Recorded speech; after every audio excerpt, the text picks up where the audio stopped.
तो दोस्तों आज हमारा टॉपिक है अंतर्राष्ट्रीय संस्थाएं और आज हम अंतर्राष्ट्रीय संस्थाओं से संबंधित इम्पोर्टेंट प्रश्नों के बारे में बात करेंगे जो आपके भारत में आयोजित सभी प्रतियोगी परीक्षाओं के लिए महत्वपूर्ण प्रश्न है, इसलिए वीडियो में अंत तक बने रहे। तो चलो वीडियो को शुरू करते हैं। तो आपका पहला सवाल है कि संयुक्त राष्ट्र संघ की स्थापना कब हुई। तो संयुक्त राष्ट्र संघ की स्थापना हुई थी 24 अक्टूबर 1945 को। ठीक है, 24 अक्टूबर 1945 को संयुक्त राष्ट्र संघ की स्थापना हो गई थी। अगला सवाल है कि संयुक्त राष्ट्र संघ के वर्तमान महासचिव कौन हैं। तो इसके वर्तमान महासचिव हैं एंटोनियो गुटरेस। ठीक है, एंटोनियो गुटरेस है जो संयुक्त राष्ट्र संघ के वर्तमान महासचिव है। और इसका नोट है कि श्री एंटोनियो गुटरेस पुर्तगाल के राजनयिक हैं जिन्होंने यूएनओ का नौवां महासचिव है जो 1/1/2017 से चुना गया है। ठीक है, अगला सवाल है कि राष्ट्रसंघ की स्थापना कब हुई थी। तो राष्ट्रसंघ की स्थापना हुई थी 10 जनवरी 1920 को। ठीक है, 10 जनवरी 1920 को राष्ट्रसंघ की स्थापना हो गई थी। अगला सवाल है कि राष्ट्रसंघ की स्थापना का श्रेय निम्न में से किसको है। तो यह श्रेय है वुडरो विल्सन को। ठीक है, राष्ट्रसंघ की स्थापना का श्रेय किसे दिया जाता है, अगर एग्जाम में पूछे तो आपको याद रखना है, इसका श्रेय दिया जाता है वुडरो विल्सन को। अगला सवाल है कि राष्ट्रसंघ का मुख्यालय कहाँ पर स्थित है। तो इसका मुख्यालय स्थित है जिनेवा में। ठीक है, जिनेवा में। ठीक है, जिनेवा में किसका मुख्यालय स्थित है, अगर एग्जाम में पूछे तो आपको याद रखना है, यहाँ पर स्थित है राष्ट्रसंघ का मुख्यालय। कहाँ पर, जिनेवा में। अगला सवाल है कि यूएनओ का मुख्यालय कहाँ पर स्थित है। तो इसका मुख्यालय स्थित है न्यूयॉर्क में। ठीक है, तो न्यूयॉर्क में किसका मुख्यालय स्थित है, तो आपको याद रखना है, न्यूयॉर्क में स्थित है यूएनओ का मुख्यालय। अगला सवाल है कि यूएनओ को यह नाम किसने दिया। तो यूएनओ को नाम दिया था रूजवेल्ट ने। ठीक है, रूजवेल्ट ने यूएनओ का यह नाम दिया था। ठीक है, किसने दिया था, रूजवेल्ट ने दिया था। अगला सवाल है कि यूएनओ के आरंभिक सदस्यों की संख्या कितनी थी। तो इसकी संख्या थी 51। ठीक है, 51 संख्या थी किसकी, यूएनओ के आरंभिक सदस्यों की संख्या थी कितनी, 51। अगला सवाल है कि अमेरिकी राष्ट्रपति रूजवेल्ट और ब्रिटिश प्रधानमंत्री चर्चिल ने अटलांटिक चार्टर पर हस्ताक्षर कब किए थे। तो यह हस्ताक्षर किए थे 1941 में। ठीक है, 1941 को अमेरिकी राष्ट्रपति रूजवेल्ट और ब्रिटिश प्रधानमंत्री चर्चिल ने अटलांटिक चार्टर पर हस्ताक्षर किए थे। कब किए थे, 1941 को किए थे। अगला सवाल है कि संयुक्त राष्ट्र महासभा का मुख्यालय कहाँ पर स्थित है। तो इसका मुख्यालय स्थित है न्यूयॉर्क में। ठीक है, तो न्यूयॉर्क में किसका मुख्यालय स्थित है, तो आपको याद रखना है, न्यूयॉर्क में स्थित है संयुक्त राष्ट्र महासभा का मुख्यालय स्थित है। कहाँ पर, न्यूयॉर्क में। अगला सवाल है कि सुरक्षा परिषद के सदस्य देशों की संख्या कितनी है। तो आपको याद रखना है, इसकी संख्या है 15। ठीक है, सुरक्षा परिषद के सदस्यों की संख्या कितनी है, 15 है। अगला सवाल है कि सुरक्षा परिषद के स्थायी देशों की संख्या कितनी है। तो इसकी संख्या है 5। ठीक है, 5 किसकी संख्या है, तो 5 है सुरक्षा परिषद के स्थायी देशों की संख्या, कितनी है, 5। अगला सवाल है कि सुरक्षा परिषद का मुख्यालय कहाँ पर स्थित है। तो सुरक्षा परिषद का मुख्यालय स्थित है न्यूयॉर्क में। ठीक है, न्यूयॉर्क में किसका मुख्यालय स्थित है, अगर एग्जाम में पूछे तो आपको याद रखना है, यह मुख्यालय सुरक्षा परिषद का मुख्यालय कहाँ पर स्थित है, न्यूयॉर्क में।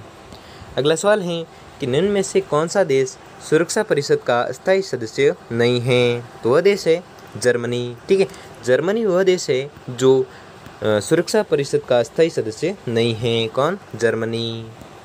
अगला सवाल है कि सुरक्षा परिषद के अस्थायी सदस्यों का चुनाव कितने समय के लिए किया जाता है। तो यह किया जाता है 2 वर्षों के लिए। ठीक है, सुरक्षा परिषद के अस्थायी सदस्यों का चुनाव है कितने समय के लिए किया जाता है, अगर एग्जाम पूछे तो आपको याद रखना है, यह किया जाता है 2 वर्षों के लिए। अगला सवाल है कि सुरक्षा परिषद के अस्थायी सदस्यों की संख्या क्या है। तो इसकी संख्या है 10। ठीक है, 10 संख्या किसकी है, सुरक्षा परिषद के अस्थायी सदस्यों की संख्या है कितनी, 10। अगला सवाल है अंतर्राष्ट्रीय न्यायालय में जजों की संख्या कितनी होती है। तो इसकी होती है 15। ठीक है, 15 संख्या होती है किसकी, अंतर्राष्ट्रीय न्यायालयों में जजों की संख्या होती है कितनी, 15। अगला सवाल है कि अंतर्राष्ट्रीय न्यायालय के न्यायाधीशों का कार्यकाल है तो कितने वर्ष का है। तो आपको याद रखना है, यह कार्यकाल है 9 वर्ष का। ठीक है, 9 वर्ष का कार्यकाल है किसका, अंतर्राष्ट्रीय न्यायालय के न्यायाधीशों का कार्यकाल है कितना? 9 वर्षों का। अगला सवाल है कि अंतर्राष्ट्रीय न्यायालय के न्यायाधीशों को नियुक्त कौन करता है? तो इसको नियुक्त करता है एक और दो दोनों, सुरक्षा परिषद और महासभा, ये दोनों हैं जो अंतर्राष्ट्रीय न्यायालय के न्यायाधीशों की नियुक्ति करता है। इसके आपका राइट आंसर हो जाएगा ऑप्शन नंबर 3।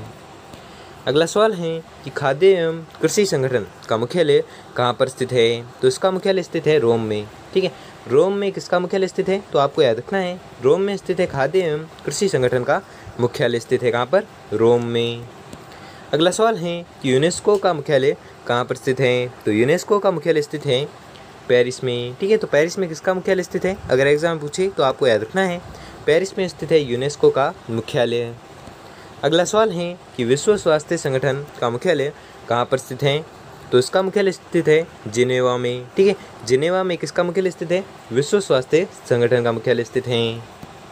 अगला सवाल है कि अंतर्राष्ट्रीय मजदूर संगठन जिसका मुख्यालय जिनेवा में है, इसकी स्थापना कब हुई? तो इसकी स्थापना हुई थी 1919 में। किसकी स्थापना हुई थी? अंतर्राष्ट्रीय मजदूर संगठन ILO है, जिसकी स्थापना हुई थी कब? 1919 में। और इसका मुख्यालय कहाँ पर स्थित है? तो जिनेवा में स्थित है इसका मुख्यालय। अगला सवाल है कि विश्व बैंक व अंतर्राष्ट्रीय मुद्रा कोष का मुख्यालय कहाँ स्थित है? तो इसका मुख्यालय स्थित है वाशिंगटन DC में। ठीक है, वाशिंगटन DC में किसका मुख्यालय स्थित है? तो यह स्थित है अंतर्राष्ट्रीय मुद्रा कोष का मुख्यालय स्थित है कहाँ पर? वाशिंगटन DC में। और विश्व बैंक का मुख्यालय स्थित है कहाँ पर? वाशिंगटन DC में। अगला सवाल है कि संयुक्त राष्ट्र की अधिकृत भाषाओं की संख्या क्या है? तो इसकी संख्या है 6। ठीक है, 6 संख्या किसकी है? संयुक्त राष्ट्र की अधिकृत भाषाओं की संख्या है कितनी? 6। अगला सवाल है कि अंतर्राष्ट्रीय विकास संगठन का मुख्यालय कहाँ पर स्थित है? तो इसका मुख्यालय स्थित है वाशिंगटन DC में। ठीक है, वाशिंगटन DC में अंतर्राष्ट्रीय विकास संगठन का मुख्यालय जो स्थित है कहाँ पर? वाशिंगटन DC में। अगला सवाल है कि अंतर्राष्ट्रीय परमाणु ऊर्जा अभिकरण जिसका मुख्यालय वियना ऑस्ट्रेलिया में है, और इसकी स्थापना कब की गई? तो इसकी स्थापना की गई थी 1957 में। ठीक है, तो 1957 में किसकी स्थापना की गई थी? तो 1957 में स्थापना की गई थी अंतर्राष्ट्रीय परमाणु ऊर्जा अभिकरण की स्थापना की गई थी 1957 में। और इसका मुख्यालय कहाँ पर स्थित है? तो इसका मुख्यालय स्थित है वियना में। और वियना कहाँ पर है? ऑस्ट्रिया में। अगला सवाल है कि अंतर्राष्ट्रीय आपराधिक न्यायालय की स्थापना कब हुई? तो इसकी स्थापना हुई थी 2003 को। ठीक है, 2003 को किसकी स्थापना हुई थी? अगर एग्जाम पूछे तो आपको याद रखना है यह हुई थी अंतर्राष्ट्रीय आपराधिक न्यायालय की स्थापना हुई थी कब? 2003 में। अगला सवाल है कि अंतर्राष्ट्रीय आपराधिक न्यायालय कहाँ पर स्थित है? तो इसका न्यायालय स्थित है हैग में। ठीक है, हैग में स्थित है किसका न्यायालय? अंतर्राष्ट्रीय आपराधिक न्यायालय स्थित है। और हैग कहाँ पर है? तो हैग है नीदरलैंड में। अगला सवाल है कि संयुक्त राष्ट्र संघ में भारत ने कब से भागीदारी प्रारंभ की? तो आपको याद रखना है यह की थी यूएनओ के गठन से। ठीक है, यूएनओ के गठन से संयुक्त राष्ट्र संघ में भारत ने भागीदारी प्रारंभ की थी। अगला सवाल है कि संयुक्त राष्ट्र संघ के प्रथम महासचिव कौन थे? तो इसके प्रथम महासचिव थे ट्रिगवेली। ठीक है, ट्रिगवेली थे जो संयुक्त राष्ट्र संघ के प्रथम महासचिव थे। कौन? ट्रिगवेली। अगला सवाल है कि किस भारतीय ने अंतर्राष्ट्रीय न्यायालय के न्यायाधीश पद को सुशोभित कर देश का गर्व बढ़ाया? तो आपको याद रखना है वह भारतीय था उपयुक्त सभी। डॉक्टर नगेंद्र सिंह, BN राव और RS पाठक, ये तीनों भारतीय है जिन्होंने अंतर्राष्ट्रीय न्यायालय के न्यायाधीश पद को सुशोभित कर देश का गर्व बढ़ाया। इसलिए आपका राइट आंसर हो जाएगा ऑप्शन नंबर 4। अगला सवाल है कि अंतर्राष्ट्रीय न्यायालय में न्यायाधीश नियुक्त होने वाले प्रथम भारतीय कौन थे? तो प्रथम भारतीय थे BN राव। ठीक है, BN राव वह प्रथम भारतीय थे जिन्होंने अंतर्राष्ट्रीय न्यायालय में न्यायाधीश नियुक्त होने वाले प्रथम भारतीय थे। कौन? BN राव। अगला सवाल है कि संयुक्त राष्ट्र महासभा की प्रथम भारतीय महिला अध्यक्ष थी, तो वह कौन थी? वह थी विजय लक्ष्मी पंडित। ठीक है, विजय लक्ष्मी पंडित वह भारतीय प्रथम महिला अध्यक्ष थी जो संयुक्त राष्ट्र महासभा की प्रथम महिला अध्यक्ष थी। कौन? विजय लक्ष्मी पंडित। ठीक है, विजय लक्ष्मी पंडित है जो संयुक्त राष्ट्र महासभा की प्रथम भारतीय महिला अध्यक्ष थी। कौन? विजय लक्ष्मी पंडित।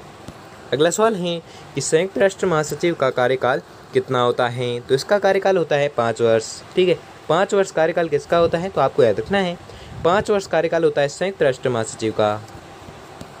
अगला सवाल है कि संयुक्त राष्ट्र संघ के बाद विश्व का दूसरा बड़ा अंतर्राष्ट्रीय राजनीतिक संगठन कौन सा है? तो वह है NAM। ठीक है, NAM वह संगठन है जो संयुक्त राष्ट्र संघ के बाद विश्व का दूसरा बड़ा अंतर्राष्ट्रीय राजनीतिक संगठन है। कौन सा? NAM। अगला सवाल है कि निम्न में से कौन सा देश दक्षेस का सदस्य नहीं है? तो वह देश है म्यांमार।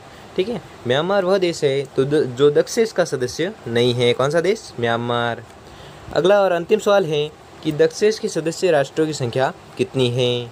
तो इसकी संख्या है 8। ठीक है, 8 किसकी संख्या है? दक्षेस के सदस्य राष्ट्रों की संख्या है कितनी? 8। तो दोस्तों आपको वीडियो कैसा लगा हम कमेंट बॉक्स में कमेंट करके ज़रूर बताइए।